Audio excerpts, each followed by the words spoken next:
Hello everyone, welcome back to part 2 and the conclusion of this replay between Colex, Colex, nluck, Crota, and Gifted.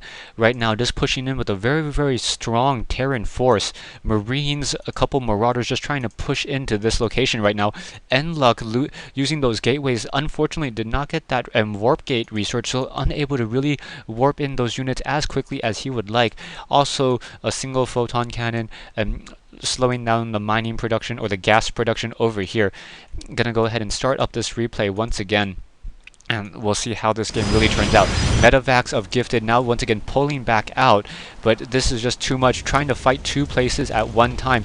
nluck constantly just moving his units around.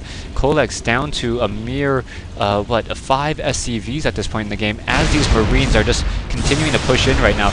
And also a Stargate being warped in as well, but I think that's not gonna. I think that's gonna be too little, as those siege tanks are just gonna come in and just finish off the rest of these units right here. I'm leaving this siege tank over here on the high edge, as I don't want to micro around that single siege tank, and I just want to keep scouting on that backhand side.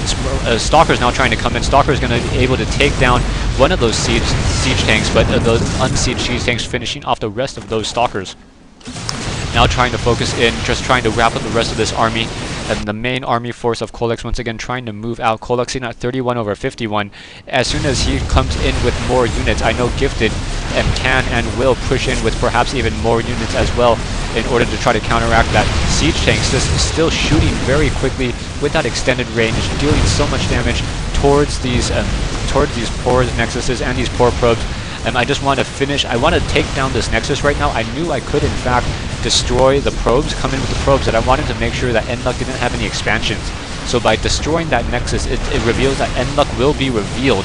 So that lets me know that he in fact does not have any additional nexuses out around the map right now. Marines trying to get within range of those siege tanks, but those siege tanks stronger than their original StarCraft 1 counterpart, dealing an amazing 60 base damage, destroying all those Marines, and that's going to be GG, as once again Gifted sees that in fact he is sees that there are more Marines in his back of his base, and Colex realizes he can't win the game.